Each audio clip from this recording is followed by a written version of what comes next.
Hey guys, Greg Denny here. I am so inspired right now. Yesterday we went to the Library of Congress and I got to see Thomas Jefferson's personal library of thousands of books that he sold to the United States after they lost theirs in a fire. And you guys, I've wanted to see this for years and years and years as I've studied about the lives of great men and women, about history around the world, about U.S. history, and about Jefferson especially and his education. Oh, I've wanted to see that library for so long. I was so stoked, totally geeking out. Like this old library, all these leather books in so many languages. And I was just blown away by Jefferson and by his education and the critical elements of a world-class education that is missing in our lives today. And we don't even know it. We're going along thinking we're getting educated and we're missing these critical elements. See, Jefferson learned to read and taught himself to read in 8 languages. And that was clearly evident in his library. And if there was a great book in a different language, he didn't trust translations. He wanted to learn to read in the language, right? And so he's learning languages. Something magical happens when we're studying other languages. So I've been fluent in Spanish now for over 20 years, and I study French every day. Something incredible happens in our minds as we're studying languages. So that's the first element. You've got to study languages. Next, you got to read fantastic books, the best books, the hardest books. And being in the Library of Congress and seeing there was stuff from art and philosophy and science and medicine and just across the board, all subjects of great, and then the poets, right? The great poets, the great thinkers, and their names are on the wall and their statues are throughout the building. I mean, it's so inspiring, and we've got to study those people.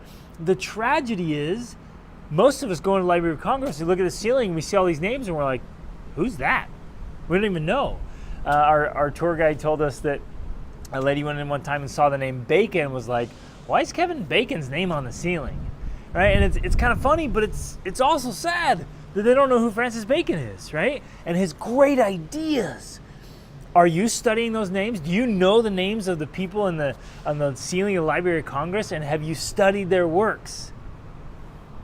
Right? And I've studied some of them, and they are hard. They're hard to understand, and you actually have to do a lot of learning and digging and research before you're even able to understand what they're talking about.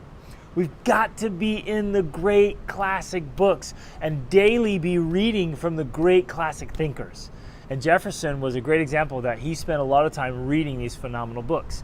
And he had, I think, over 6,400 books in his personal library that he sold to Congress, right? Make sure we have tons of great books. Like, I think one of the best things we can do as a family is to build a personal library. And for you, I mean, this is for everybody. For youth, if you're single and you're on your own, you're young, start building your own library. Buy used books, get whatever you can, save up a few dollars here, a few dollars there. Start building your own library that you take with you to build your life. Every one of us ought to be surrounded by books, okay? Lots of them. Read great books. So learn languages, read great books. Jefferson traveled all over the world. Right? Traveling gives us an educational experience that we cannot get any other way. We can read about it, we can watch movies about it, we can talk to people who've been there, but until we go ourselves and we touch and feel and see and experience, we can't know. Like for me yesterday, going into the Library of Congress, boom! It was incredible, right? Walking around through DC, I went to the Arlington Cemetery, and right now we're at Mount Vernon, which is George Washington's place. And another super inspiring man and here's the next element, character and integrity. And these great thinkers, they talk about that. One of the best things you can learn, the best things you can develop in your education is your own internal compass, your integrity, your own goodness. And there's this quote in the Library of Congress on the wall.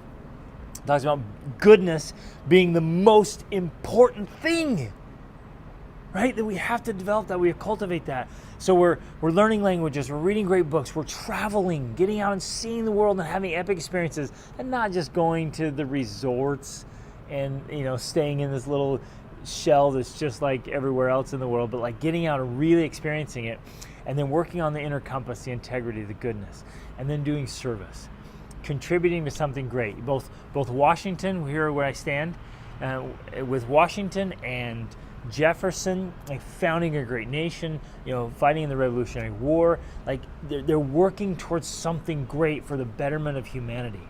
We have to be doing that. We have to be constantly involved and engaged in something good, something bigger than ourselves, something that's leading to the benefit and the growth and the improvement of humanity. All this stuff is awesome, and we need it. And it's missing. It's missing in our educational path, my friends. It's missing even in even in the best schools. It's missing. We've got one more. Sorry, this bonus piece here. They went through his books, right? Jefferson's books, and he was always annotating. It's what we call annotating. It's like writing in the margins now. And he would write down his thoughts of what he was learning, perceiving, understanding, what he was getting out of the text. His handwriting was so immaculate. It looked like it had been printed in a beautiful font.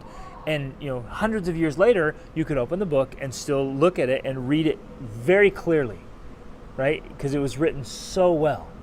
That's that bonus piece. We've got to learn how to handwrite. And I don't know how to do that. My handwriting is horrible. Right? But I told my wife just now, I'm taking a course. I'm signing up for a course and take it with my kids. We are going to learn how to write like that and bring back that lost art. Right? So there's these pieces, these critical elements of a world-class education that help us develop our minds and our souls and our character and our spirit and our being, and help us contribute to humanity in a great way, so that we ourselves live great lives and that we contribute to something great. And when you look at his library, and you read about the lives of great men and women who have made a significant difference in history, they were well read, and they were well experienced. Like, they'd been out, they'd traveled, they've interacted with all kinds of people in all kinds of places, and they disciplined themselves from handwriting to languages to memorization to character to discipline. We've got to do this, and it's missing. It's missing. It's missing in homeschools. It's missing in private schools. It's missing in public schools. It's missing in education. So you and I, we have the responsibility to seriously level up. And I hope that you'll take on this challenge with me to get a world-class education, including all of these critical elements. Fit them in, schedule them in, save up for them, sacrifice for them, do whatever you have to do to make sure they get calendared, they get timelines, they get deadlines, and they're happening. Some of them are happening on a daily basis, and some of them are happening, every quarter, a month, or year, but great things are happening so we can get a world-class education. Awesome is always an option. Reach upward.